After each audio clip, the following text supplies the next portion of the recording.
Hello, everyone, and welcome to today's HR Daily Advisor webcast. We want to thank you all for joining us for today's program, Building Your Learning Experience. What's it all about?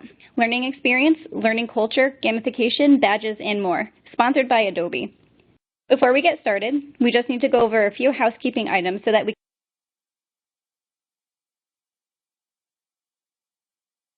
can get you familiar with the platform. If you take a look at the bottom of your audience console, you will find the dashboard where there are several widgets for you to use. Each of these widgets can be resized or moved around throughout the presentation. There will be a live Q&A at the end of this webcast, so feel free to submit your questions using the Q&A widget throughout the presentation. We will try to answer as many questions as we can, but please be aware that if a fuller answer is needed, or if we run out of time, your questions will be answered later via email. We do capture all questions. Also, just so you know, this will be an interactive presentation and we'll be asking you some questions throughout the presentation. Be sure to chat your answers to us by using the group chat widget at the bottom of your screen. You can chat with each other too if you want. And if you wish to obtain a copy of today's slide deck, click on the resource list widget. It looks like a green folder at the bottom of your screen. There are a few other links provided by Adobe in the resource list widget that you can take a look at as well. And please note, if you have any technical difficulty, click on the Help widget. It has a question mark icon and covers common technical issues. If your technical issue does not resolve, please enter a question into the Q&A widget and our team will gladly assist you. So let's get started by introducing today's guest speaker. Here with us today, we have Jesse Novak. Jesse has been involved in all facets of software design and production in his 10 years in the learning and talent space, including quality, product management, UX design, training facilitation, customer consulting, and sales and marketing.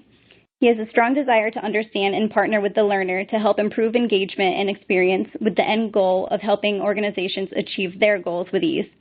And with that, we welcome everyone to today's presentation. Jesse, the floor is yours.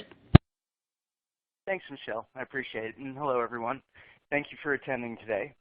As Michelle said, we're going to be talking about building your learning experience and what that means and how it's going to benefit you. So with that, go ahead and get started.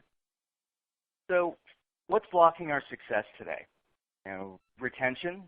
Yeah, we have trouble keeping our employees' engagement, being able to get them to follow through on learning and training, making it interesting for them and making it easy for them.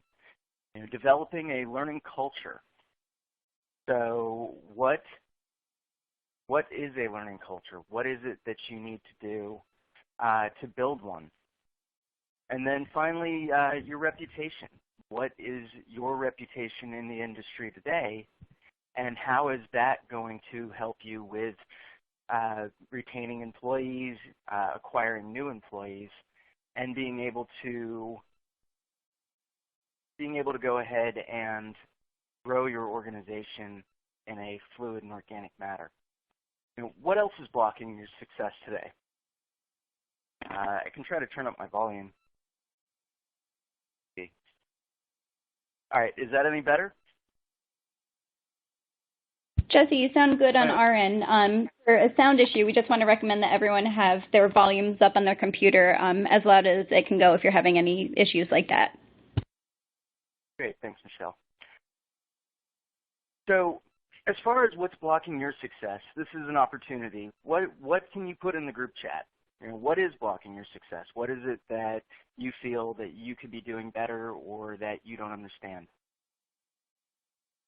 We'll wait for a few responses and then continue on.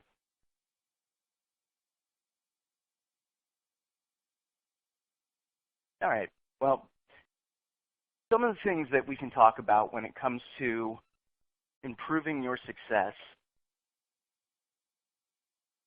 are building a learning culture. And one of the things you can do to building a learning culture is make sure that you do have senior management buy-in. They are the ones that are going to approve any initiatives that you want to take to make learning more fun, to communicate yourself and your brand as a learning organization outside of your company. So definitely getting them to buy in. And we talked about retention. Instant gratification for the team. Yeah, I think that goes along with, having a strong learning experience.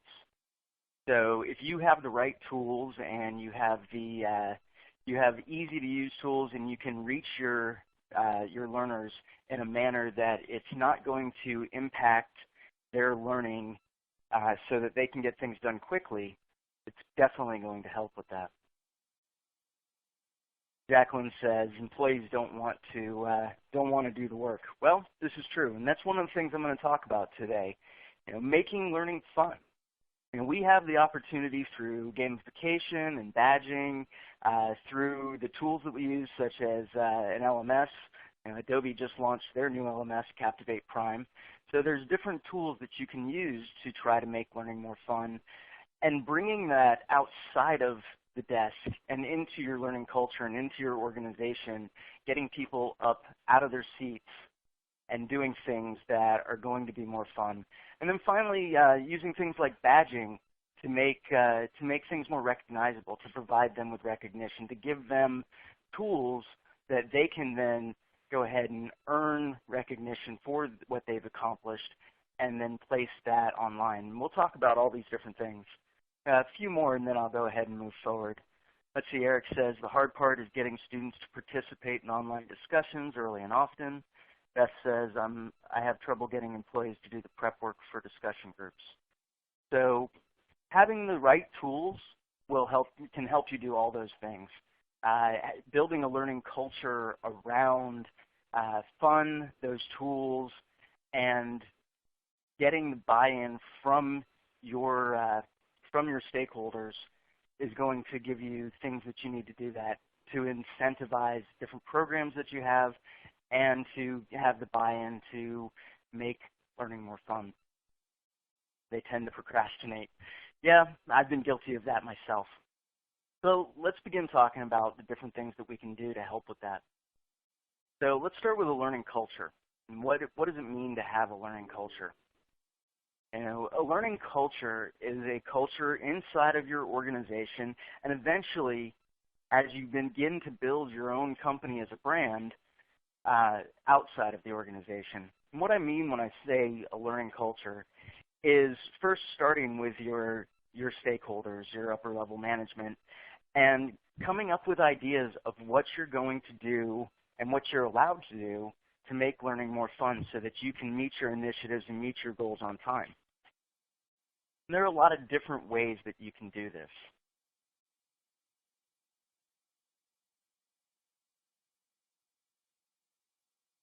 So you want to make sure that your learning culture is integrated into your organization. And what I mean by this is that it's a part of the DNA of your organization. Everybody understands what your initiatives are, why you're doing them, so that not just your upper management has buy-in, but your employees have buy-in too. We want to try to find creative ways to incentivize learning. And this isn't just money. Sometimes money isn't the right answer. I mean, you're talking about salespeople, then yeah, it's probably the right answer. But I worked in all different facets of different organizations, and I talked to different levels of employees and people in different positions. And a good example is I talked to developers versus salespeople. Salespeople were like, yeah, give me the money. But developers, they were much more interested in quality of life. They would be much more excited about having time off. Or I talked to people in the the G&A department, and they were much more interested in recognition. So things like giving time off or money, or even giving the opportunity for a learner to have a chance to interact with upper management. So, quarterly or monthly, scheduling a half an hour lunch with upper management so somebody can sit and talk with them and have the opportunity for some form of recognition is a great way to creatively incentivize. Recognition, I just talked about that, so I'm going to move on to the next one. And then the final piece is fun. We have a great opportunity with learning to make it fun. We have our goals. We know that we have compliance that we have to take care of. We know that we have safety and sexual harassment and regulatory items that we have to take advantage of, that we make sure we have to complete. But we can make it fun.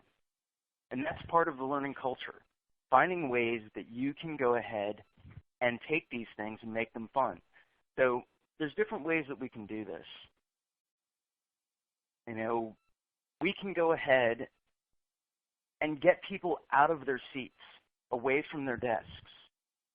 We can have people interacting with each other, not always, but you have the opportunity to do that.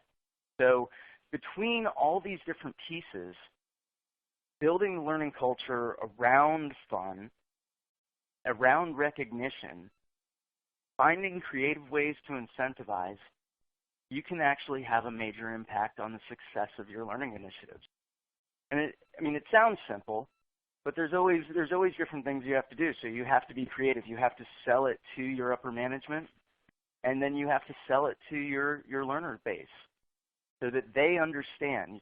You get buy-in from both groups. They understand, why we're doing it, why we're building our culture this way, or why they're interacting in the culture this way, what they're going to get out of it, whether it's recognition or some form of incentive, and that you're going to give them the opportunity to gain something out of this, that it's valuable to them because it's fun, because there's different things that they can do. And in the end, you're going to be able to go ahead and get more out of your initiatives that way. So let's talk about the learner experience. So when I talk about learning experience, and I spent 5 years as a usability designer, the learner experience is based upon several different things.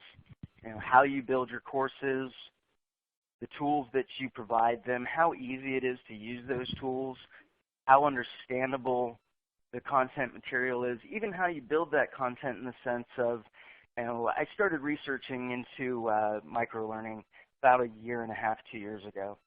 I thought I had a unique idea, and then of course the internet told me that that wasn't true. Other people had been thinking about it for much longer than I have. And I looked at that, and I started thinking about it because I had taken this 1 and 40-minute course that, based on my schedule, took me 2.5 days because I was trying to fit pieces of that course into my schedule. And that's not always the best way to work. So there's different ways that you can build your courses so that they are small consumable chunks. And then you can use tools to deliver those in easy to consume ways where the learner is actually at, whether that is at their desk or that is on mobile, just depends on where it's at. So when I talk about the learning experience, I'm talking about making sure that whatever tools you choose to use, that they're usable. And that means that they're easy, they have good visual communication, and they're simple. Mobile is a big part of our lives today. Whether it's your smartphone or your tablet, that's typically where it's easiest to reach the people that we're trying to communicate with, trying to train. Easy. If it's hard, that's going to be your first opportunity to change. If they don't understand, if you're getting lots of calls on how to simply use the tools that you're using, that's the first place to start. There are tools out there today that will make the delivery of your training much easier. Adobe's Captivate Prime being one of them. And then finally, rewarding. And this is a little more abstract. This goes back to incentivization and recognition. Making sure that however you structure your learning and whatever tools that you use, it also can reward the learner. And that's feeling like they've learned something. That might be recognition, that might be a badge, something that they can show others that they've achieved. So making sure that it's clear what they're getting out of it and clear why they're doing it.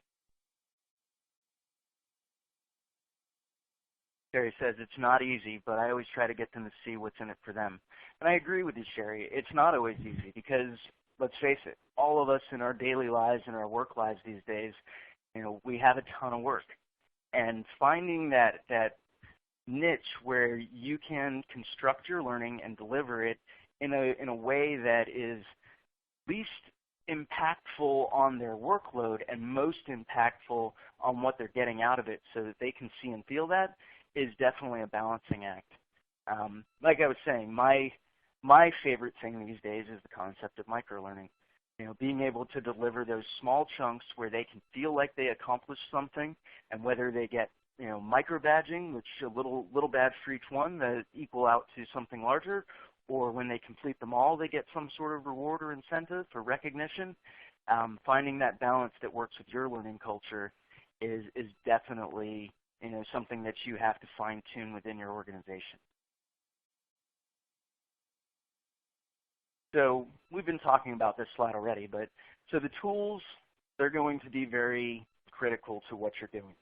Making sure that you can reach your learner where they're at, making sure that it's convenient, building your coursework so that it fits into their schedule, having the right tools to be able to easily communicate with your learners, and then finding a way to make it feel less like work so that they can feel like they're getting more out of it without feeling more burden in their daily lives. So real quick, let's hear from everybody. What are some ideas on how you can make your learning experience feel like less work to the learners, or how you can make them feel like they're more recognized? What are some ideas that you guys have employed in the past or currently?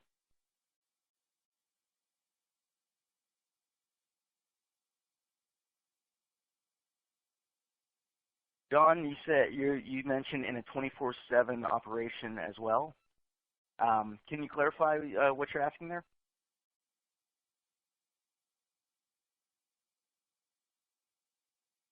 Eric says he likes using multimedia and being involved in the present and the discussion. I like that. Recognition in the company newsletter, that's a great idea.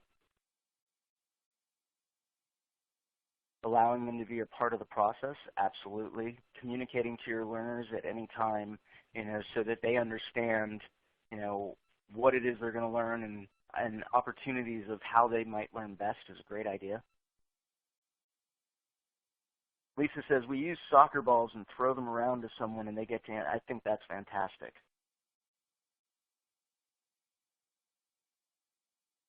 Jacqueline says, make hands-on training. These are all great ideas.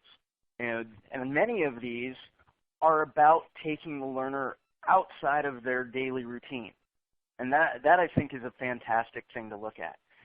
How do you take them outside of their routine, get them away from their desk, get them interacting with each other?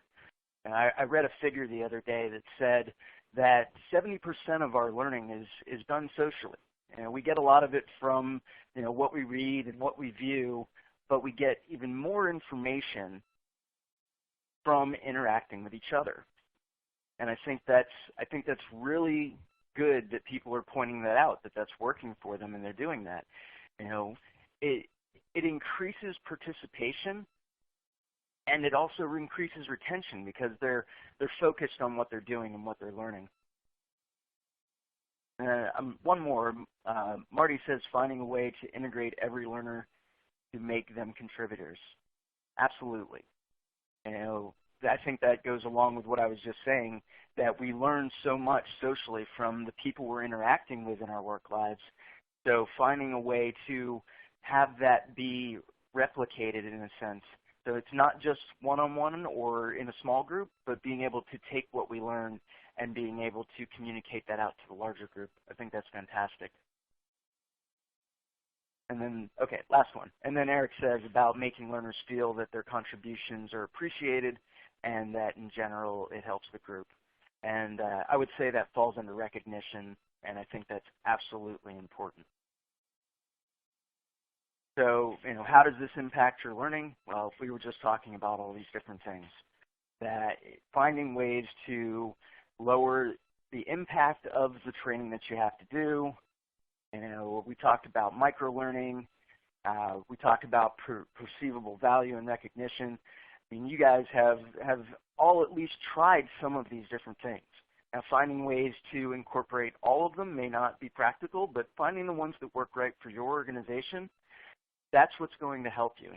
And finding the right ones and then building those consistently into your culture, and then finding, taking it to the next level, finding a way to communicate that out to the larger group, making sure that people are recognized, making sure that your leadership is aware of what all these different contributors are doing and recognizing them as well. Then you have a top-to-bottom solution. And then a bottom-to-top solution as well, because you have people contributing from the bottom, you have your stakeholders contributing, their recognition so that people feel like they're understood and heard in the organization and that they're appreciated. That's going to make a great difference.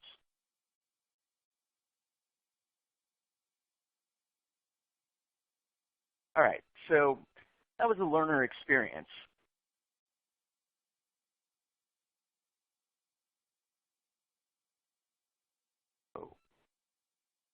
Sorry. Oh, never mind. All right, so once you've established a learning culture and you've gone ahead and figured out what tools you're going to use, figure out how you're going to incorporate those into the learning culture, get buy-in from your stakeholders, get buy-in from your learners. It's a process, but it's something that you build over time. Badging is a great way to build recognition within your organization and then outside of your organization. So what is badging? So for years we've worked in paper, right? And in the last 30 years, let's say, we've been migrating towards completely paperless in every way imaginable. Maybe one day it will be completely paperless, maybe one day it won't. So for years we've given out paper certificates as recognition. Well, badging is essentially, digital badging is essentially the same thing. It just contains more information than a certificate normally would. And it's portable in the sense that it's digital, and it goes where most people are looking to build up their persona and their recognition, which is social media, whether it be LinkedIn or Facebook or whatever engine they're using to build up their professional persona. This is where badging can come in. And badging works twofold. So we'll talk about recognition first, but then we'll talk about building your badge brand and why that's important. So first thing is, badges are a form of recognition. They're a digital certificate. They're essentially the same thing, except one's paper and one's digital. The difference is that a badge, a digital badge, and in this case, if we were talking about Captivate Prime, it uses Mozilla's open badging standard. So it uses a standard that's out there that lots of people are using. And why that's important is that a digital badge contains everything that the learner had to do to achieve that badge. So it's not just the badge that shows, like a certificate, what they have there, but it also incorporates all the metadata of everything they had to do to achieve it, whether that's one course they took or 15 courses over the course, over a time period of a year or months or however that works. And other people can then see what they had to achieve. Now, this is important for two reasons. First reason being that people will understand the value of that badge, what that person had to do to achieve this badge and why it's valuable. The second part leads into the other part of the discussion, which is, you've built this culture, and now you want people to know about your learning culture. And the reason for that is in today's market, especially we're hearing more and more with millennials and the younger generations, they're looking for more than just a paycheck. And what they're really looking for are organizations that are going to develop them. And this is really important to them. So when they're evaluating, when you're evaluating them to hire them, they're evaluating you to determine for themselves whether or not you're going to develop them as an employee and a human being in some ways. So having a strong learning culture and having a brand that goes beyond your walls, your organization, is becoming more and more important to being able to hire top talent. So how badging can help with that is because it contains the data of what people had to do to earn them, and because your learners can then take those badges, they can go ahead and they can post them out into all the different social media areas where they can be visible. I'm going to use LinkedIn as an example because I use LinkedIn. But I can then take these badges that I've earned for taking different courses and different skills that I've achieved within my organization, and now I can place those up in somewhere where another person, an organization, whoever can now view those.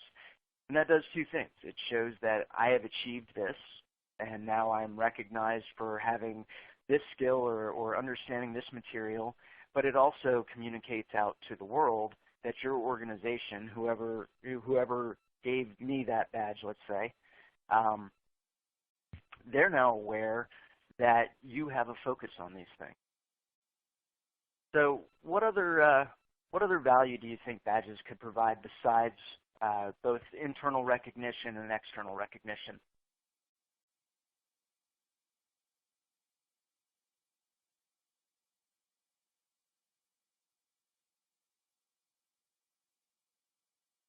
Any ideas?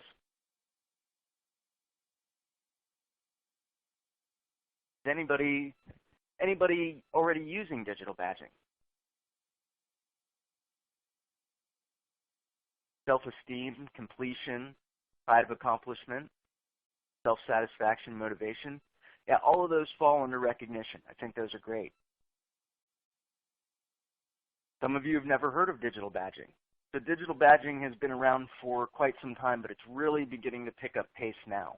You're seeing it more and more used in different types of forums where you have contributors. You're seeing it more and more in different learning tools.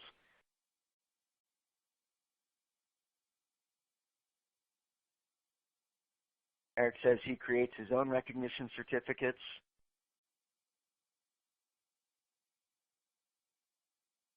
Leanne says sense of completion. These are all great, and that's what certificates have always been about. The whole purpose of making them digital now is to keep pace with the world today. It's great to give this person this recognition, but more so for them to be able to let the world see it. And that's really the purpose of digital badging, so that they can take that recognition and other people can be aware of it.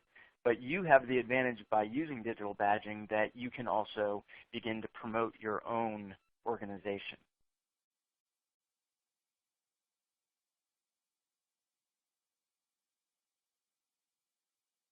Theodore says, conversion of military knowledge and skills to civilian corporate competency equivalents.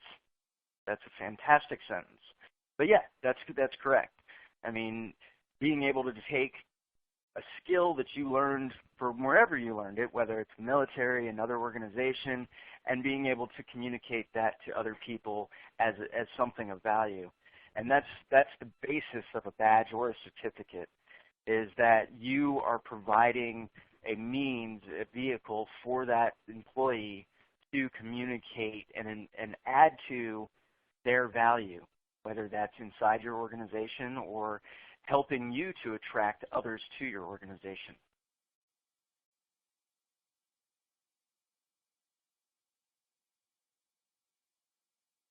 So we've been talking about the badges. Let's switch and talk more about how they can benefit you. So we talked about building your learning culture and building your badge brand. Purpose of this is to change with the times. It's not something you have to do, but it's something that is an opportunity for you, so that you can make sure that the rest of the world knows the value that you're providing to your employees. So this is a benefit. It's being able to say that you're focused in your learning culture on career and development through training and learning, and then being able to show that is the purpose of building a badge brand. It's an extension of your organization. You can build it as a recognized symbol. Lee says, how does a badge look and how is the authenticity confirmed? That's a great question, Lee. So badges, using at least the Open Mozilla standard and using Captivate Prime, the way it works is that a badge can be just about any image. So you have the ability to create your own style of badge visually. But the benefit of a digital badge is that it contains metadata. So it doesn't have to have all the words and exactly what they did to earn that badge right on it. You can visually create a distinct badge for different skills or different trainings that they've taken, but the entire content of how that badge was earned is stored digitally inside of it so that it can be read and other people can see that, say, this person had to take 3 different courses, a curriculum, a live classroom session, a virtual classroom session, and then go complete this certification to get this one badge. Or they had to take 2 different courses to achieve this skill. The badge, depending on the tool that you use, will contain that data so that other people can then see it. There you go. Thanks, Theodore. Appreciate that. I don't have a sample readily available, but you can go to openbadges.org or you can go to Mozilla's open badging format. Just Google that, and you'll be able to see a ton of information about it. But essentially, as an example, so you can see Adobe's logo right here in the top left-hand corner or right-hand corner there. That could be a badge. All you have to do is pick the image that you want, and then based on the tool that you're using, and it will incorporate that information on the back end. So you can make any visually pleasing image that you want to use, and it will go ahead and contain that data when it's been formatted.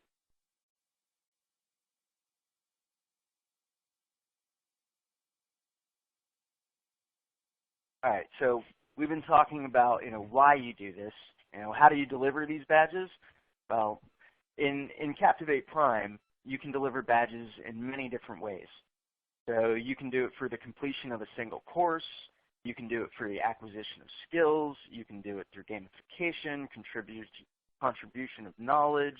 There's all kinds of different ways that you can deliver badges. You have to decide what works for your learning culture. So what do you want to recognize people for?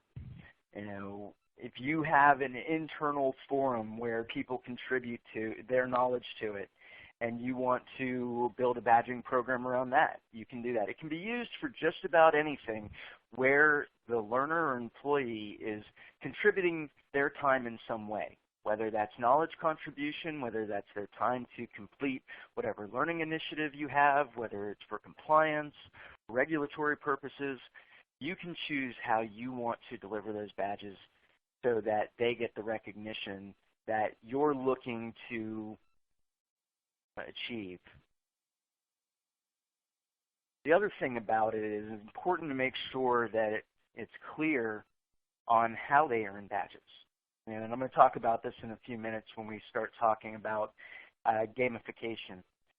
Having clear rules on how people achieve things is very important. It's important to have a sense of fair play. And most of us, that's just ingrained into who we are.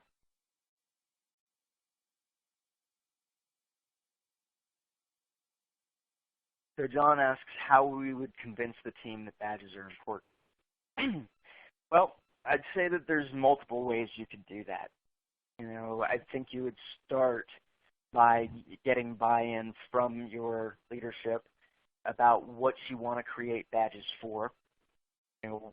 Put together a model of how people would earn those badges, what the value of those badges would be, whether it's for in your organization it's important to achieve skills, or in your organization it's important to it's important to be timely in the completion of compliance initiatives. So create a model of how they would achieve this and sell it up first. Talk to your leadership and explain to them why there's value there. Then go and get buy-in from your learners and explain to them that, you know, we're teaching you this and we're teaching you these different things, and you know, we want to recognize you for this, and by doing so, you know, this is where incentives will also come in. So a badge may come with an incentive. It may come with a you may send them out to a third-party certification, and they can earn a badge that way. So finding ways to utilize this is going to be somewhat dependent upon how your organization is structured and the learning culture that you choose to build.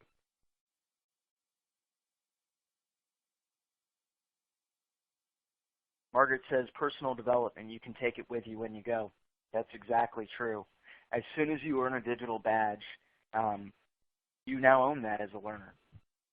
And you can put it up with your resume, you can put it up on whichever tool you're using, whether that's, you know, Monster or LinkedIn. It's now a part of your resume. You've earned that. And that's really the value of it, because it not only shows that you've earned that badge, but it tells the story of what you had to do to actually complete it. And so it's actually more informative than a traditional paper certificate, which might have a few descriptions or words on it about what it is, but a digital badge tells the complete story. And because it's already digital, it's easy to put up on the places that are most visible where people are looking at us today.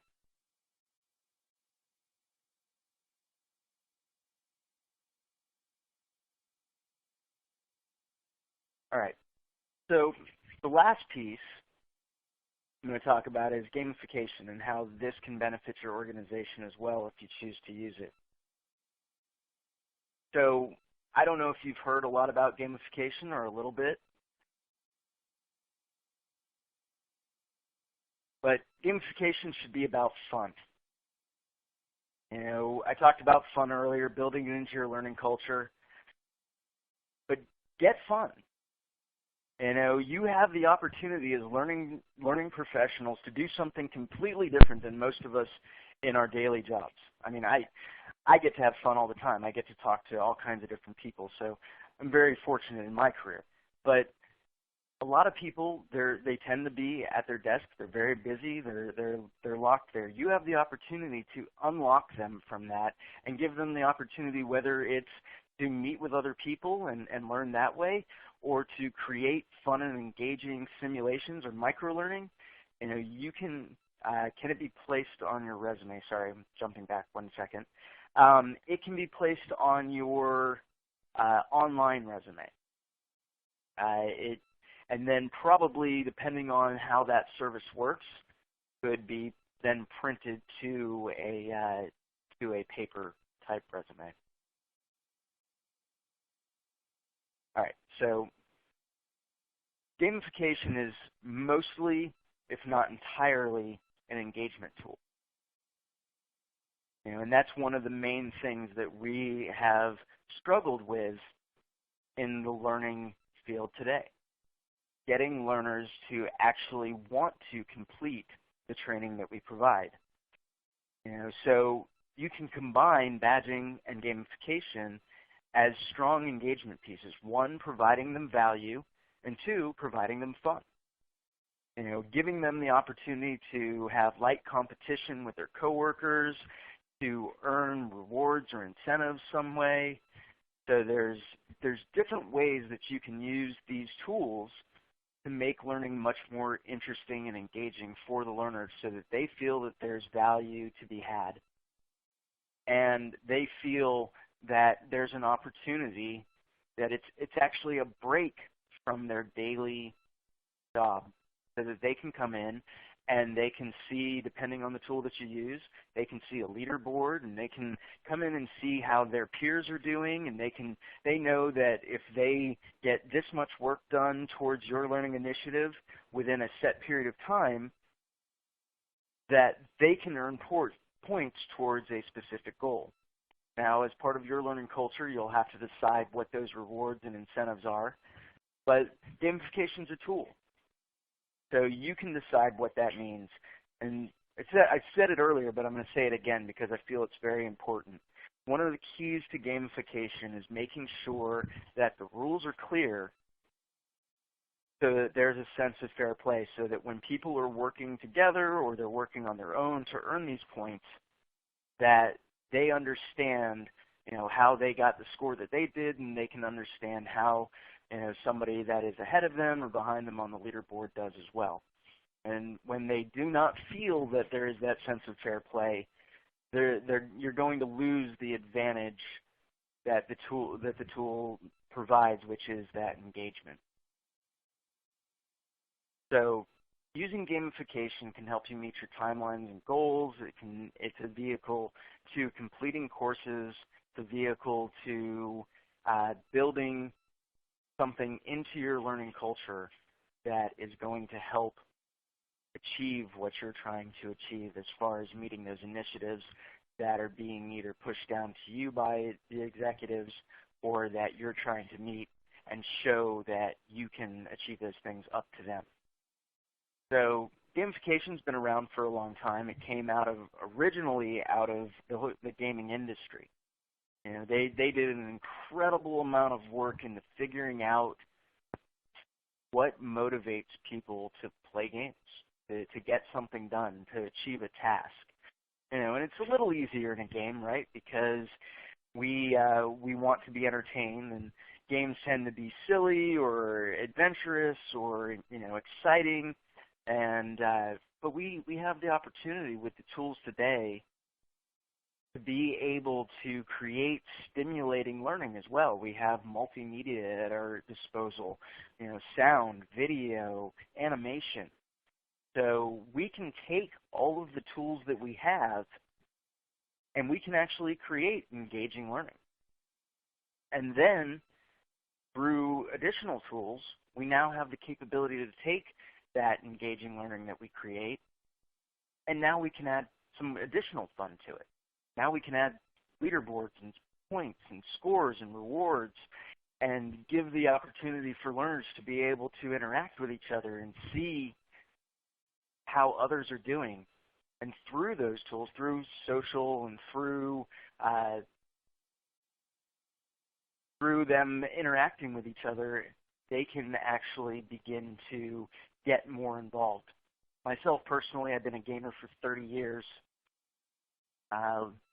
Lauren says, what gamification training tools can you suggest for someone who has no experience with it? Lauren, at the end, I'm going to talk a little bit about Captivate Prime. Captivate Prime is Adobe's new LMS. It has gamification tools built in, but I'm going to push that off until just a little bit later. All right, so what drives gamification? So does the game, the goals within the game, have meaning? It has to mean something to the person that's playing so that they want to actually get it done. So whatever motivates that person, and that's part of, I'm going to keep referring back to your learning culture because this all revolves around building a learning culture that understands the people inside of your organization. So by does it have meaning, I mean, is the incentives, the rewards, the recognition, do all of those things motivate your learners to want to actually participate? Another part of gaming is choice. So do they have a choice in how they actually go about accomplishing this? Different tools provide different ways to earn points. They can earn points for timely completion, or they can earn points for being first. So making sure that they have different ways that fit their personalities to be able to participate. Tom is asking about examples for healthcare. I don't have any offhand, but I can look and see for you if there have been any documented examples of healthcare using gamification as well. So Michelle, if you'll just track that, I'll see if I can find that information for them. Absolutely. Thank you. Another important part about gamification is, do they get instant feedback when they achieve something? You know, the right tool is going to automatically, when they achieve a certain level, complete a certain goal, they're going to automatically be able to see that right away. And that instant gratification, that instant feedback is going to be really important so that they continue to be motivated. You know, we as human beings like instant feedback. We do something, we want some kind of feedback. So making sure that the tool that you use provides that type of feedback can be extremely important. You know, another part of gamification, and we've talked about this a little bit, is the ability to make it social and interactive so that they can see what other people are doing and other people can see what they're doing, and the opportunity for them to interact and work with each other towards common goals. Does it build ownership, and do they feel that they will accomplish something? So by accomplishing something and gaining recognition and reward within the organization, gaining something of value that they can show outside of the organization, you're going to build personal ownership within your learners so that they actually begin to feel that value more so than just see it. And gamification used correctly can help to do all those things. None of these things I'm talking about today are a Band-Aid, though. You know, you can't just slap gamification onto what you're doing and expect it to, shine the way it can. You know, all of these things require you to sit down and think about how you're going to build this into your organization and support it so that it meets the needs of the organization and it meets the needs of your learners. Some other things to consider about gamification are, does it challenge the learner? You know, is what you're doing too hard? Is it too easy?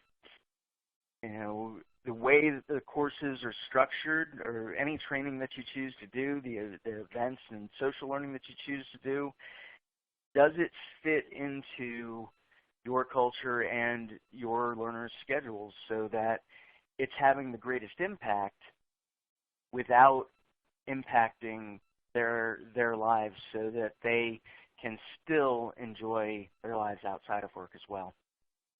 You know, I talked about this as well, and I'm going to hammer this one home.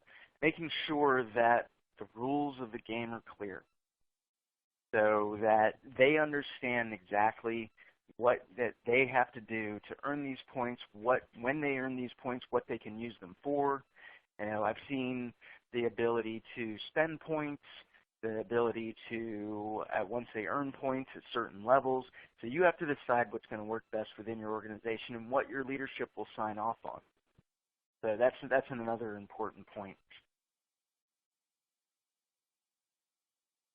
Theodore is pointing out a book or article that you can read. Reality is Broken: Why Games Make Us Better and How They Can Change the World. I have not read that myself, but I'm of the opinion that they definitely can. I briefly mentioned I've been a gamer for 30 years.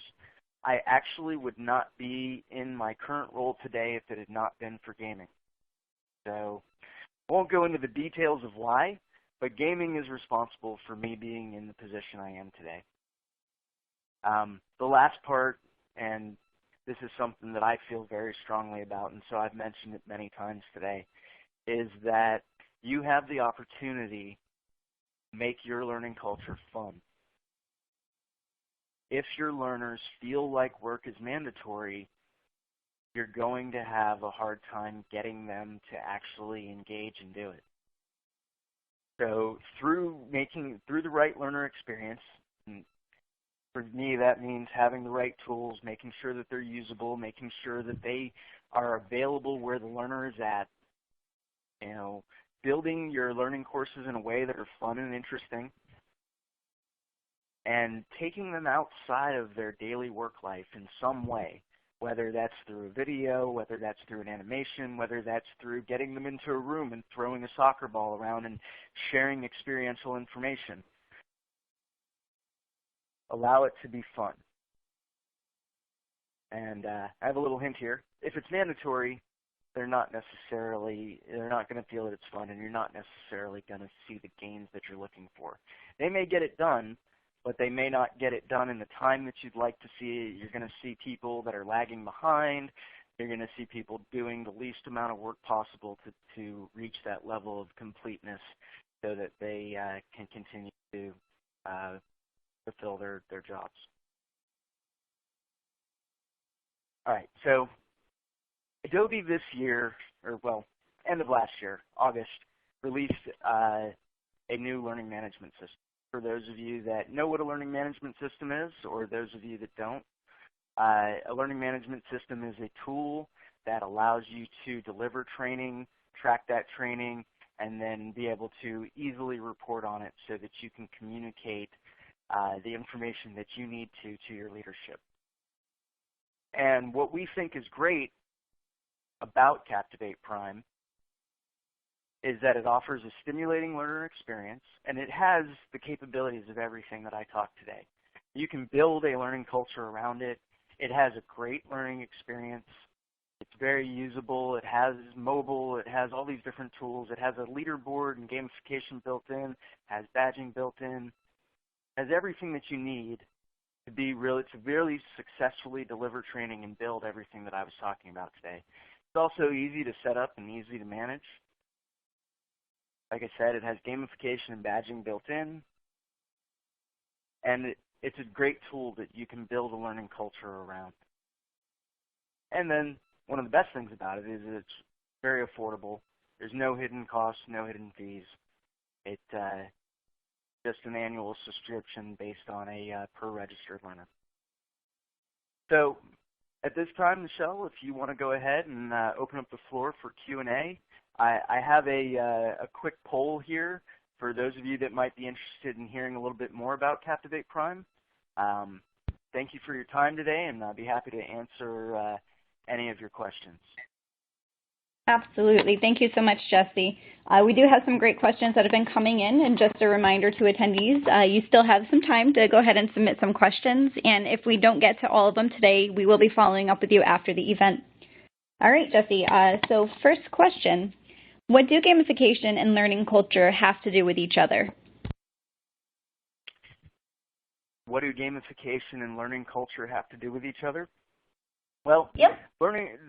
The way that they interact, you can have a learning culture without having gamification.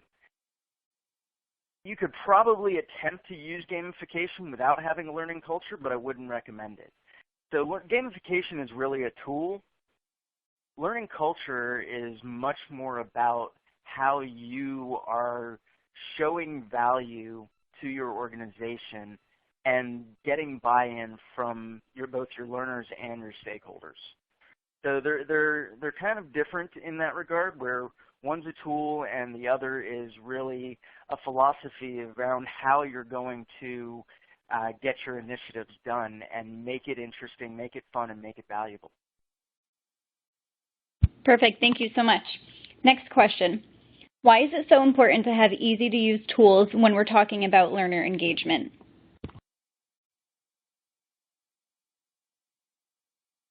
The reason why it's so important to have easy-to-use tools is that something that is hard is a barrier to entry.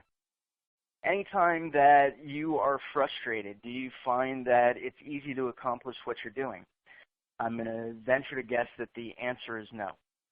And that's the reason why having a top-end learning experience and having the right tools is so valuable. The easier it is to get done, the actual work that is important to get done, the more successful that your learners are going to be. Great, thank you. And what do you feel makes up the most important parts of a learning culture?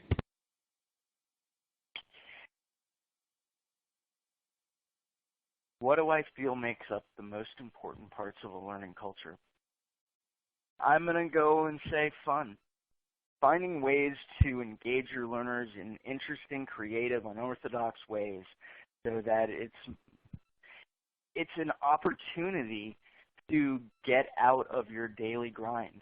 You know, we all we all work very hard, whether we're in the L&D industry or we're an automotive worker or we're a tech worker, a healthcare worker. We're all working very hard, sometimes many, many hours a week.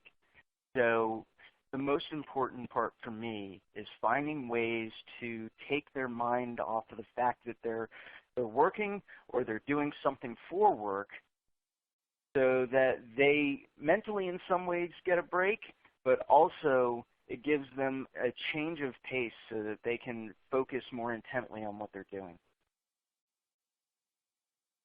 Perfect, thank you. And how do the badges look? Do you know how their authenticity is confirmed? Yeah, so badges can look like anything that you want. So the front end of a badge, the visual aspect of it, you can, if you are a skilled person, with a designer with Photoshop or any other design tool, you can make it look like whatever you want. And that would be part of building your badge brand or identity. The authenticity is confirmed through the metadata that is stored digitally inside of the badge. You know, think about the badge as a container. You know, you see the container, and whatever that container looks like is the badge brand, and you can make each badge, you know, follow your brand, but a little bit unique based on what they're earning or what they've achieved. But inside of that badge is all the data that tells the story of what they had to do to get it and who issued it. Awesome, thank you. And I'm going to see if I can read this question correctly, but what strategies or ways do you have to demonstrate the value of fun training as it transfers back to the workplace? Do you have any examples of how you can measure that?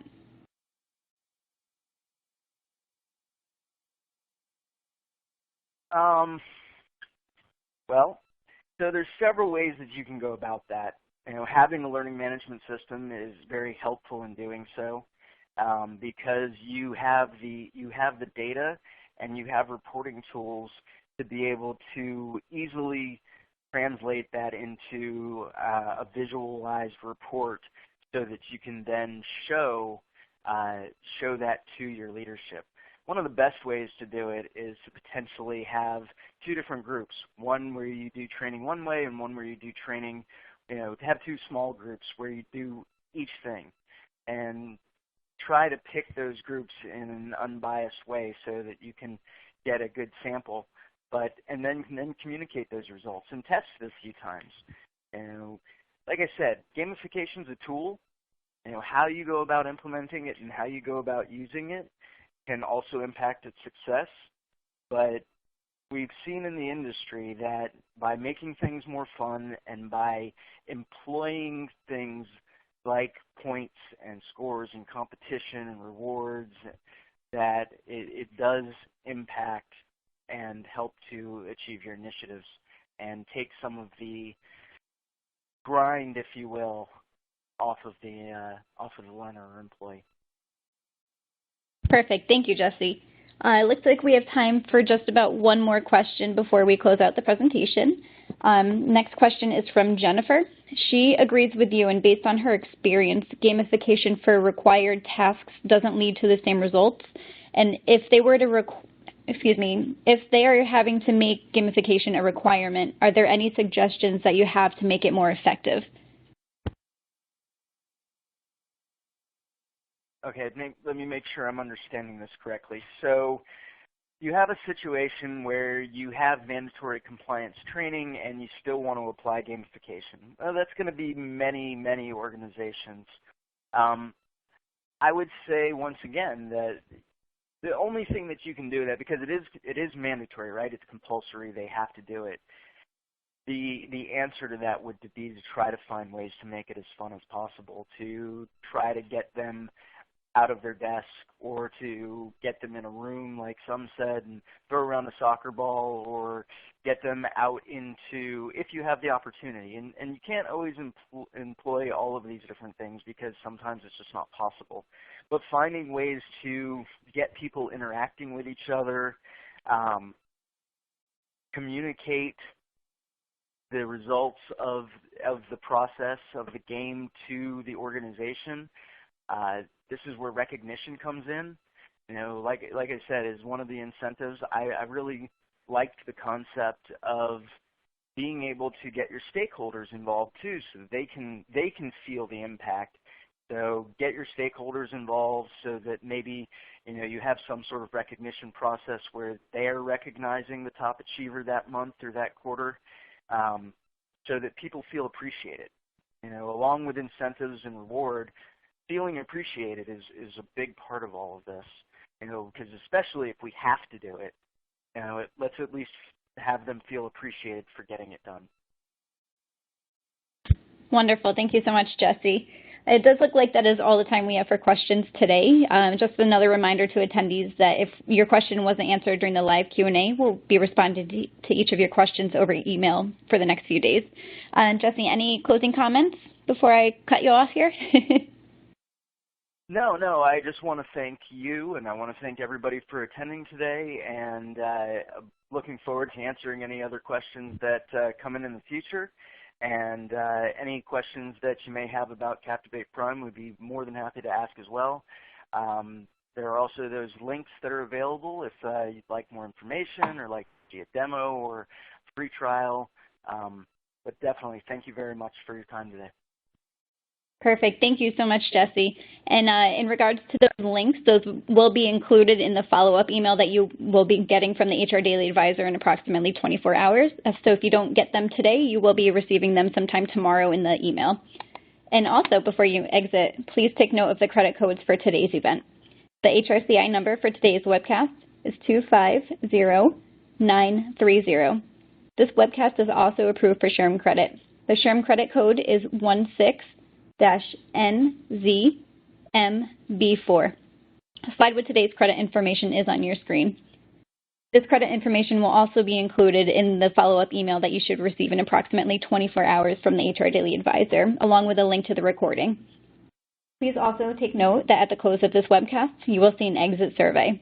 In an effort to make each of our webcasts valuable to you, we would appreciate your input. HR Daily Advisor and Adobe would like to thank you again for joining us today. This concludes our program.